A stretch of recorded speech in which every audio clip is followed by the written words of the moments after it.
மாறன் சீரியல்ல நாளைக்கு என்ன நடக்க போதுன்னு பார்க்கலாம் வாங்க. எபிசோட் அல்டிமேட் காமெடியா இருந்துச்சுன்னே சொல்லலாம். மாறன் வந்து பிச்சு வதறிட்டாங்க. மிஸ் பண்ணாம ஃபுல்லோடையும் கேளுங்க. அதுக்கு முன்னாடி அந்த வீடியோ பிடிச்சிருந்துச்சுன்னா லைக் மட்டும் பாருங்க. ரொம்ப பிடிச்சிருந்துச்சுன்னா சேனலுக்கு வந்து சப்ஸ்கிரைப் பண்ணி கண்டினியூஸாக ஆதரவு தாங்க. வேலைக்காரன் தங்கமான வேலைக்காரன். அவன் கொஞ்சம் நல்லாவே வந்து பிக்கு பண்ணுவான். என்னது பிக்கு பண்ணுவானா? ஏன்? சூப்பர் வேலைக்காரன்ல. அவன் காலில் உழுவாத குறையா மரியாதையோட நடந்துக்கணும்னு சொல்லுவான். நான் ஆளை காட்டிட்டேன், அவ்வளோதான் என்னால் முடியும். இப்போ என்ன பண்ணுறது? இவன் வேற கிட்ட போய் கேட்டா ஓவரா இல்லை சீனப்படுவான். என்ன பண்ணுறதுன்னு தெரில. அச்சச்சோ, கண்ணாடியிலேருந்து பார்க்குறாங்க வீரா வரத. இவ வேற நம்மளை கெஞ்சி கூத்தாடி இது மாதிரி பண்ண சொல்லுவா. பிரியாணி கண்டிப்பாக வந்து பண்ணவே கூடாது அப்படின்னு சொல்கிறாங்க. எனக்காக பிரியாணி சமைக்க முடியுமான்னு தானே கேட்க வந்திருக்க. என்னால் முடியலம்மா. இந்த உடம்பு எவ்வளோதான் தாங்கும்? உங்கள் வீட்டுக்காக வந்து என்ன எவ்வளோ வேலை தான் பார்க்குறது? கல்யாணத்துலேருந்து இப்போ வரைக்கும் ரோட்டில் தங்க வைக்கிறீங்க. உங்களுக்கு நான் பிரியாணி வந்து சமைச்சு தரணுமா? முடியாதுங்கிற மாதிரி மாறன் வந்து சொல்கிறாங்க. இவனை எப்படி வழி கொண்டு வரணும்னு நல்லாவே தெரியும். நீ எங்கள் வீட்டுக்கு ஏகப்பட்ட காரியம்லாம் பண்ணியிருக்க, அதுவும் எங்கள் அண்ணலெல்லாம் அமுச்சு வச்சுருக்க தெரியுமான்னு சொல்லி ஃபீல் பண்ணுறாங்க. அதுக்கு நீ ஒரு நன்றிக்கடன் செய்யணும்னா என்ன பிரியாணி சமைக்கணும். எது எதுக்கெல்லாம் எப்படி எப்படிலாம் பண்ணுறாங்க. என்னால் முடியலடா சாமி. உங்கள் வீட்டில் இருக்கிற யாருக்கும் வந்து எதுவுமே தெரியாதா? அதையே தான் சொல்கிறீங்க. ராகவனை கேட்டாலும் அதே தான் சொல்கிறான், ஒன்றை கேட்டாலும் அதே தான் சொல்கிறீங்க. இந்த விஷயத்த மறக்க மாட்டிங்களா? தெரியாமல் ஒரு விஷயத்த பண்ணிட்டேன், அதுக்குன்னு கடைசி வரைக்கும் போர்வு எடுத்தா கூட எல்லாம் இதை சொல்லியே வந்து பயமுறுத்திக்கிட்டு இருக்கீங்க. சரி பண்ணி தொலைக்கிறேன் அப்படின்னு சொல்லிட்டு அந்த இடத்துல லிஸ்ட்லாம் எழுதி கொடுத்துருப்பாங்க போல இருக்கு நம்ம மாறன். அதை எல்லாம் அப்படியே வந்து பிசிறு தட்டாமல் வாங்கிட்டு வந்துட்டாங்க. நீ சொன்னது எல்லாமே இந்த லிஸ்ட்டில் இருக்குது. நல்லா சமைச்சிருவல்ல? என்னது நல்லா சமைச்சிருவியா? சரி நீ சம, எனக்கெல்லாம் ஒன்றும் சமைக்கலாம் தெரியாது, நான் தள்ளி நிற்கிறேன். இல்லைப்பா நீ நல்லா சமைச்சிருவேன்னு சொல்ல வந்தேன். இல்லையே, நீ கேட்குற தோரணையெல்லாம் பார்த்தா இவனுக்கெல்லாம் சமையல் தெரியுமாங்கிற மாதிரி தானே இருக்குங்கிற மாதிரி காமெடி பண்ணுறாங்க நம்ம மாறன் அந்த இடத்துல. அண்ணா முதல்ல வெங்காயத்தை எப்படி கட் பண்ணணும்னு நான் சொல்லித்தரேண்ணே, பார்த்துக்கங்க, நீங்கள் ஒரு வாட்டி சொல்லி கொடுத்துருங்கன்னு டக்கு டக்கு டக்கு டக்குன்னு வெட்டுறாங்க. அந்த இடத்துல வெங்காயம் வேறு லெவலில் மாசாக வந்து வெட்டுறாங்க. இது மாதிரி தான் இருக்கணும். அடுத்த தக்காளி வெட்டி காட்டணுமா? தக்காளி நீட்டமாக வந்து வெட்டுங்கன்னு சொல்லி ஒவ்வொரு காயை வந்து ஒவ்வொரு மாதிரி வந்து வெட்டி வெட்டி காட்டுறாங்க. இதே மாதிரி சைஸில் தானே எல்லாமே இருக்கணும், இந்த மாறன் ஸ்டைலில் தான் இருக்கணும். நீங்கள் எதுவும் மாற்றி கீதி வெட்டுறாதீங்க சரிங்களா அப்படின்னு சொன்னேன். 3 பேர் வந்து மாறனுக்கு வந்து உதவி செய்கிறதுக்காக வந்திருக்காங்க. அந்த இடத்துல என்னமோ ஒன்று குறையுதே. இல்லைப்பா நான் லிஸ்ட்டில் இருக்கிறது எல்லாத்தையும் வந்து வாங்கிட்டேன். இல்லை சிவப்பு துண்டு வேணும், போய் எடுத்துகிட்டு வாப்போ. என்னது சிவப்பு துண்டா? அது எதுக்கு? இந்த மாறனுக்கு எப்படி எப்படியெல்லாம் வந்து சமைக்கணும்னு தோணுதோ அதுபடி தான் சமைப்பேன். துண்டு இருந்தால் தான் இந்த மாறன் வந்து சமையலே வந்து ஆரம்பிப்பான். பார்த்துக்கன்னோட சிவப்பு துண்டை வச்சு என்ன பண்ணுவான்? ஒரு வேளை பிரியாணியில் மேலே மூடுவானோ? துண்டை வச்சா மூடுவாங்க, ஒன்றும் புரியலேங்கிற மாதிரி யோசிக்கும் போது வீரா வந்துடுறாங்க. இந்தாப்பா சிவப்பு துண்டு அப்படின்னு சொல்லும்போது தலையில் வந்து கட்டிக்கிறாங்க. இதுக்கு தான் இப்படி சீன் போட்டியா?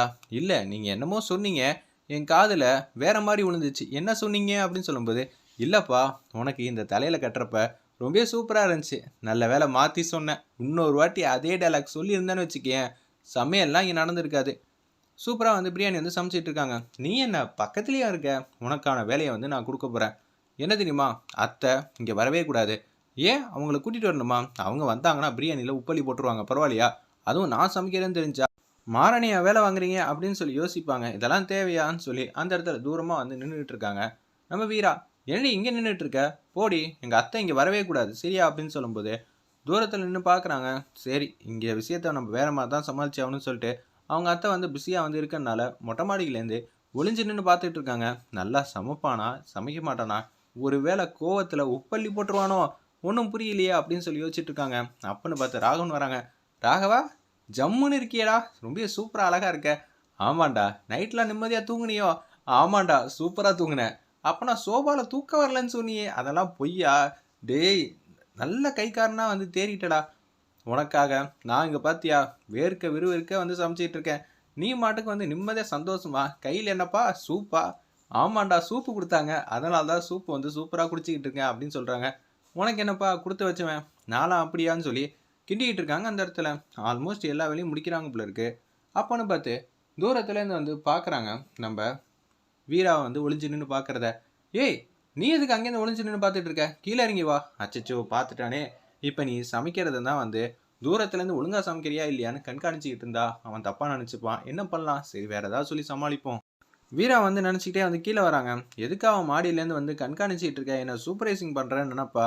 அப்படியெல்லாம் ஒன்றும் இல்லை.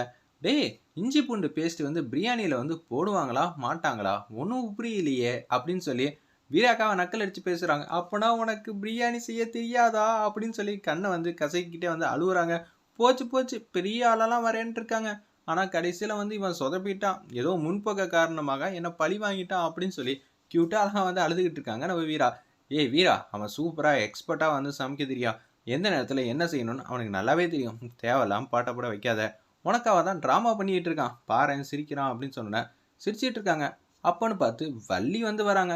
என்னது அத்தை வராங்களா, ஐயோ என்ன இந்த லொக்கேஷனில் வந்து பார்த்தாங்கன்னா அப்புறம் அவ்வளோதான்னு சொல்லிட்டு ராவன் மட்டும் ஏதோ ரூம் கதவுக்குள்ளே ஒளிஞ்சிக்கிட்டாங்க. கதவு வந்து தாப்பாப்பட்டனால மாறன் வந்து அந்த ரூம்குள்ளே போக பார்க்குறாங்க. பார்த்தா அந்த இடத்துல கதவு வந்து தாப்பா போட்டான். என்னடா இவன் என்னையும் வந்து மாட்ட வச்சுட்டானே, இப்போ என்ன பண்ணுறது, சரி கைவசம் தான் சிவப்பு துண்டு இருக்கேன், முக்காடை போட்டுட்டு அந்த இடத்துல கீழே உட்காடுறாங்க. நீ என்னடி பக்கத்தில் என்ன பிரியாணி கிண்ட போறியா, அத்தையை வரக்கூடாதுன்னு சொன்னா இல்லையா, என்ன என் பக்கத்துல நின்று ஒளிஞ்சிக்கலான்னு பார்க்குறியா, போய் தடு. பிரியாணி மட்டும் நான் செஞ்சதா தெரிஞ்சிருந்தா நல்ல பிரியாணியெல்லாம் வராது, உப்பு பிரியாணி தான் வரும், பரவாயில்லையா. ஐயோ அவங்கள வேற சமாளிக்கணுமா, என்னங்க நீங்கள் இங்கே இருக்கீங்க, யார் பிரியாணி சமைக்கிறது, கம கமன்னு ஹால் வரைக்கும் வாசனை வச்சுக்கிட்டு இருக்கு, நம்ம ரஹீம் தான் பிரியாணி சமைச்சிட்டு இருக்காங்க. பாய், ரஹீம் பாயா நீங்கள், ஐயோ ஏதோ ஒரு பேர் வந்து குத்துமதிப்பாக சொல்லும் போது இப்போ ரஹீம் பாய் வேற அத்தைக்கு வந்து தெரியுமே, ஆமாங்க நான் ரஹீம் பாய் தான் அப்படின்னு சொல்லி மிமிக்ரி பண்ணுறாங்க. நம்ம மாறன் அந்த இடத்துல இந்த குடும்பத்துக்கு வாக்கப்பட்டு பிரியாணி சமைக்க வைக்கிறாங்க, நைட்டெல்லாம் தூங்க விட மாட்டேங்கிறாங்க, இப்போ மிமிக்ரி வேற பர்ஃபார்ம் பண்ண வேண்டியதாக போச்சு. பல கலைகள் உனக்குள்ளே இருக்க தான் செய்யுது. ஆமாம், இந்த குடும்பத்துக்கிட்ட குப்பை கொட்டணும்னா இதெல்லாம் தெரிஞ்சுக்க தானே வேணுங்கிற மாதிரி யோசிச்சுட்டு இருக்காங்க அந்த இடத்துல நம்ம மாறன். வாங்க பாய், நம்ம உட்காந்து பேசலாம், ரொம்ப நாள் ஆச்சுல உங்களை பார்த்து அப்படின்னு நம்ம வள்ளி வந்து பேசுகிறாங்க. பிரியாணி சமைச்சிட்டு இருக்கும்போது என் மூஞ்சியை பார்த்தா பிரியாணி நல்லா இருக்காதுன்னு சொல்லுவாங்க, அதனால அப்புறமேட்டு வந்து பார்த்துக்கங்க அப்படின்னு சொல்கிறாங்க அந்த இடத்துல நம்ம ரஹீமே.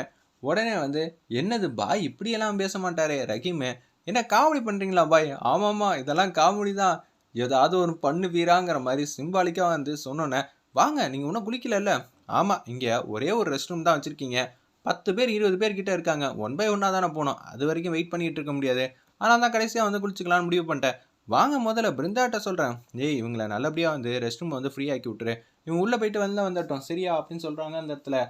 அப்பாடா இப்போ தான் மூச்சே வருது. ராகவா கதவை துறப்பா, அத்தை போயிட்டாங்களா, நான் உடனே கதவை திறக்கிறேன். அடா பாவி, கதவை முன்னாடியே வந்து திறக்காமல் இருந்திருந்தான்னு வச்சுக்கிங்க, நீ மாட்டியிருக்க மாட்ட. இப்போ என்னாச்சு, அத்தை தான் உன்னை பார்த்துட்டாங்களே, எங்கே அத்தைங்கிற மாதிரி சுற்றி சுற்றி பார்க்குறாங்க. சும்மா தான்டா சொன்னேன், நீ அலர்ட்டாக தான்டா இருக்க, நீ பொழைச்சிப்ப, நான் தான் வந்து பொழைச்சிக்க மாட்டேன், சரி ரெடி ஆகிற வழியை பாரு போ அப்படின்னு சொன்னேன். அவங்க மட்டும் ரெடி ஆகுறாங்க. நம்ம ராகவன் அந்த இடத்துல வீரா வந்து நிறையா மேக்கப் போட்டுட்டு அப்படியே வராங்க. ஏ யாருங்க நீங்கள், உங்களை கல்யாணத்தில் பார்க்கவே இல்லையே, வீராவோட சொந்தமா, நீங்கள் அழகா இருக்கீங்க அப்படின்னு நம்ம மாறன் வந்து கிண்டல் பண்ணிட்டு இருக்காங்க. டேய் நான் தாண்டா வீரா, தெரியும், என்ன மேக்கப்லாம் ரொம்ப அதிகமாக இருக்குது, வெள்ளையா பளிச்சுன்னு வேற இருக்க, இப்படியெல்லாம் இருக்க மாட்டியே என்ன அப்படின்னு சொல்லும் போது, ஆமாம் உன்ன மாதிரி என்ன வேர்த்து விறுவிறுக்க வந்து நிற்கணுமா, வர விஐபி எல்லாரையும் வந்து கவனிக்கணுமா அப்படின்னு சொல்கிறாங்க. சரி சரி, மேக்கப் லைட்டாக தானே போட்டிருக்க, சும்மா இதையே வச்சு ஓட்டிக்கிட்டு இருக்காத, ஓ கண்டுபிடிச்சிட்டியா, நீயும் புத்திசாலித்தனம் தான் யோசிக்கிற, சரி யார் அது, உங்கள் தாத்தா சின்ன தாத்தா ரொம்ப ஃபேமஸ் போல இருக்கே, ஆமாம் எங்கள் வீட்டுக்கு ஆளினால்லாம் அவர் தான், அவர் என்ன முடிவு எடுக்கிறாரோ நம்ம எல்லாருமே கட்டுப்படுவோம், ராமச்சந்திரன் கூட கட்டுப்படுவார்.